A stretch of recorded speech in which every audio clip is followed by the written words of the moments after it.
Assalamualaikum warahmatullahi wabarakatuh. Hai guys, welcome back to my YouTube channel.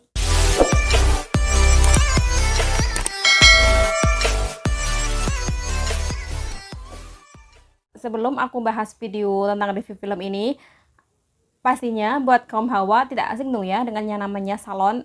Apalagi kalau bukan untuk mempercantik diri. Berkembangnya media sosial seperti Facebook, Instagram, YouTube, ataupun Twitter membuat mereka ingin tampil sempurna di depan kamera. Bahkan mereka rela merogoh kocek yang mahal untuk perawatan tersebut. Namun, apa hubungannya sih dengan film ini? Oke, kali ini aku mau bahas salah satu film yang berjudul Level 16. Film ini bercerita tentang seorang anak perempuan yang dibesarkan di sebuah sekolah asrama atau yang dikenal dengan Vista Alice Academy, yang nampak seperti rumah sakit jiwa yang ditinggalkan. Mereka ini diambil dari jalanan gitu loh guys. Mereka ini diambil dari jalanan sewaktu mereka masih kecil dan dirawat hingga dewasa. Film ini berasal dari Kanada dan disutradarai oleh Daniska Esterhazy yang dirilis pada tahun 2019 kemarin guys. Film ini telah mendapatkan rating yang cukup memuaskan di IMDb dan Rotten Tomatoes. Film ini diperankan oleh Katie Douglas sebagai Vivian, Celine Martin sebagai Sophia, Amalia Williamson sebagai Rita, Alexis Whelan sebagai Ava, Sydney Meyer sebagai Grace, dan Peter sebagai Dr. Myro. Di film ini tuh mereka benar-benar disembunyikan dari sinar matahari luar guys. Mereka meyakini bahwa udara segar di lingkungan luar itu sangat beracun, karena supaya mereka itu tidak melarikan diri. Gadis-gadis tersebut memang diajarkan tentang kepatuhan, kebersihan, dan kecantikan. Pokoknya mereka ini hanya mengajarkan tentang perawatan dalam tubuh maupun perawatan di luar tubuh. Namun mereka tidak bisa membaca namanya sendiri guys, karena mereka tidak pernah diajarkan yang namanya menulis, membaca, ataupun menghitung suatu angka. Bahkan mereka sendiri tidak tahu itu angka berapa atau itu tulisan apa, mereka sama sekali tidak tahu. Dan mereka ini selalu diiming-imingi akan diadopsi oleh orang kaya yang diambil dari sponsor mereka guys. Yang perlu kalian ketahui, dibalik mereka menjaga kebersihan dan kecantikannya itu ya percuma saja, karena mereka akan diambil kulitnya dan ujung-ujungnya juga mereka akan mati guys.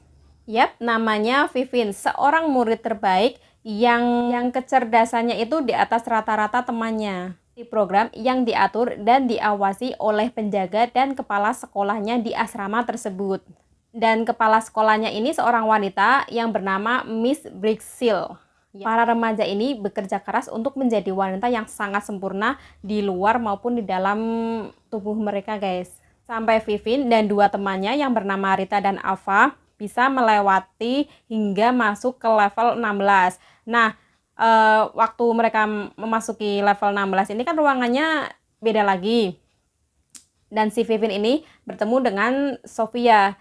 Kalau kalian tanya siapa Sofia ini, kenapa Vivin mengenal Sofia? Jadi mereka ini waktu masih di level rendah, waktu mereka masih kecil, mereka ini berteman baik guys. Namun karena satu kesalahan yang dilakukan oleh Sofia, akhirnya mereka berpisah dan beda ruangan. Vin kecil ini dihukum atas ulahnya si Sofia kecil guys, yang meminta bantuan pada saat giliran Vivin untuk mencuci wajahnya. Kembali ke Vivin dan Sofia remaja ya. Waktu mereka bertemu, jadi si Vivin ini benar-benar masih menaruh dendam gitu guys sama Sofia. Sampai si Sofia ini mengetahui kayak ada kejanggalan gitu loh guys sama kepala sekolahnya dan penjaganya tersebut, karena pada setiap mereka menjelang tidur atau waktu-waktu tertentu, mereka akan dikasih sebuah vitamin untuk diminum, dan dimana vitamin tersebut itu adalah obat bius mereka agar tidak bangun guys. Si Sofia ini mencoba tidak minum vitamin tersebut, dan dia menemukan satu rahasia yang benar dengan sampai dia mengetahui motif yang sebenarnya terjadi. Dia ini berusaha cerita ke Vivin, namun karena Vivin ini sangat patuh dan taat terhadap peraturan, jadi dia itu nggak peduli gitu loh guys sama si Sofia. Si Vivin ini malah menyuruh Sofia untuk diam, karena si Sofia ini tahu bahwa si Vivin ini tidak bersih guys. Jadi si Vivin ini mempunyai satu rahasia yang dimana di belakang punggungnya ini dia mempunyai kayak kurap atau kadas gitu loh guys. Sofia ini terus meyakinkan ke Vivin kalau di asrama ini tuh kayak ada yang aneh, dan dia menyuruh Vivin untuk tidak meminum vitamin tersebut. Akhirnya si Vivin ini benar dong ya, dia tidak meminum vitaminnya dan membuangnya ke toilet. Sampai pada malam harinya, waktu dia sedang berbicara kepada Eva ini tidak menjawabnya guys, dan Sofia ini tiba-tiba bangun dan menghampiri si Vivin. Tidak akan bangun Vivin. Si Vivin nanya kenapa, dan Sofia menjawab karena vitamin tersebut itu isinya obat bius agar mereka ini tidak bangun sampai waktu yang ditentukan. Dan sebentar lagi penjaga dan kepala sekolah akan masuk ke sini dan membawa salah satu dari kita ke tempat ruangannya. Si Vivin kaget dong dan nanya, untuk apa penjaga masuk ke sini? Bukannya penjaga itu dilarang buat masuk ke sini. Dan Sofia menjawab, nanti kalau aku butuh bantuanmu, aku akan teriak. Kalau kamu butuh bantuan, kamu boleh teriak. Ternyata bener dong, selang nggak lama penjaga dan kepala sekolahnya masuk dan mereka pura-pura tidur guys. Dan ternyata yang diambil itu si Vivin sama temennya yang Rita. Mereka dibawa ke salah satu ruangannya kepala sekolah. Itu datanglah seorang sponsornya. Namun si Vivin ini kayak ada yang aneh gitu loh sama sponsornya. Terus mereka dibalikin lagi nih, dan si Vivin ini bangun dan bilang ke Sofia, ternyata yang kamu bilang itu bener. Dan si Sofia ini ngajak Vivin buat kabur guys. Mumpung pintunya itu belum terkunci, karena untuk membuka pintunya itu harus pakai kartu gitu loh guys, dan kartunya itu yang mempunyai hanyalah kepala sekolah, dokter, dan penjaga. Nah di scan ini tuh mulai timbul konflik gitu loh guys. Jadi menurutku ini tuh film dimana mereka ini bukan seperti manusia yang dirawat, tapi mereka ini kayak disamakan dengan hewan yang dirawat hingga mereka ini siap untuk disembelih dan dimakan. Namun bedanya kalau mereka ini cuma diambil kulit wajahnya dan dibunuh sehingga organ-organ dalamnya itu bisa dijual gitu loh guys. Mengerikan sekali kan? Kayak perdagangan manusia gitu loh. Sofia dan Vivin ini akhirnya mencari jalan keluar agar mereka bisa lolos dari asrama tersebut. Mereka akhirnya sepakat untuk mencuri kartu dari penjaga sampai akhirnya mereka bisa mencurinya guys. Curigaan tersebut diketahui oleh kepala sekolah dan dokter Melut. Jadi kepala sekolah dan dokter ini kayak satu pasangan gitu loh guys. Namun anehnya, sebelum aku mengetahui bahwa kepala sekolah ini juga memakai kulit salah satu siswa yang sudah meninggal, aku sempat aneh, kok bisa dokternya ini sudah tua guys, umurnya tuh hampir 50-an, namun kenapa kepala sekolahnya ini umurnya tuh kayak masih muda gitu loh guys, kayak masih umur 25 atau 27-an gitu. Wajahnya ini benar-benar mulus, putih, dan nggak ada keriput sama sekali. Di sini aku mulai agak penasaran sih. Pokoknya di scan ini tuh mulai menegangkan karena si Vivin akhirnya bisa melumpuhkan Miss Priscilla. Dan dia mulai mencari keberadaan Sofia yang nggak tahu hilang entah kemana karena sudah dicurigai sama Dr. Melut dan Miss Priscilla tersebut. Sampai akhirnya si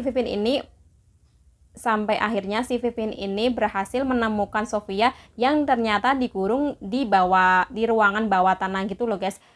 Dan mereka mencari jalan keluar hingga mereka menemukan satu ruangan yang nggak tahu itu ruangan apa, dan mereka mencoba, jadi di ruangan tersebut terdapat kayak bungkusan-bungkusan mayat itu loh guys berjajaran. Mereka membuka satu bungkus mayat dan ternyata itu adalah mayat Rita yang kulitnya sudah dikupas guys. Mereka shock dong, dan itu makin membuat mereka untuk bisa secepatnya keluar dari asrama tersebut. Namun Sofia ini ingin mengajak ke yang lainnya buat kabur guys, dan si Vivin ini tidak setuju. Sampai pada akhirnya si Sofia nekat masuk ke ruangan kamar mereka lagi dan berhasil berkumpul dengan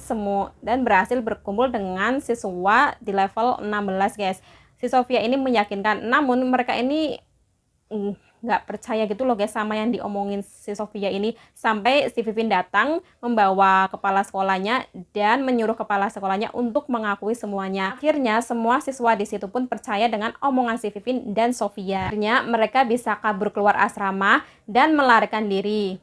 Namun yaitu walaupun mereka berhasil melarikan diri, akhirnya mereka tertangkap juga guys sama penjaga dan dokternya ini. Para siswa ini berhasil ditangkap oleh Dr. Melu dan kepala sekolahnya. Namun alhamdulillahnya ini si Sofia dan si Vivin tidak berhasil ditangkap guys. Mereka bersembunyi pun sia-sia. Akhirnya mereka tertangkap oleh dokter dan penjaga sponsor tersebut. Namun si Vivin ini pintar guys, karena mereka hanya membutuhkan kulit wajahnya. Akhirnya si Vivin ini merusak wajahnya sendiri guys. Dia merobek wajahnya sendiri dari dahi sini sampai pipi sini dengan pisau yang dia pegang. Sumpah guys, aku ngilu liatnya sendiri. Karena bodyguard sponsornya ini ditelepon oleh bosnya, dan bosnya ini ingin segera menemui Dr. Melu. Akhirnya mereka pergi dan si Sofia sama si Vivin ini bebas. Karena percuma dong mereka ditangkap, buat apa? Karena wajah mereka ini sudah rusak. Yang dibutuhkan mereka ini kulit wajahnya saja guys. Dan alhamdulillahnya mereka selamat. Dan alhamdulillahnya mereka selamat hingga di pagi hari mereka berhasil ditemukan oleh polisi yang bertugas di sekitar lingkungan tersebut. So menurut aku penulis skenario ini benar-benar membuat cerita yang tidak bisa tebak akhir dari film ini guys. Aku sendiri pun nggak bisa menebaknya sih waktu menonton. Konsepnya ini menarik, tentang teka-teki apa dan untuk apa mereka ini dilatih dalam 7 kebaikan dan 7 keburukan itu yang membuat tanda tanya besar guys. Film ini menjadi rekomendasi dari aku untuk remaja dengan cerita yang menarik untuk ditonton. Dialog dan adegan di film ini menurutku tidak ada yang berlebihan guys. Dan karakter yang menarik itu ya memang Miss Priscilla sendiri sih. Seperti yang tadi aku bilang, dia ini terlihat seperti perempuan berambut pirang yang umurnya 40 tahun platinum. Kalian tahu kan maksudku dari 40 tahun platinum? Jadi umur dia ini 40-an tapu.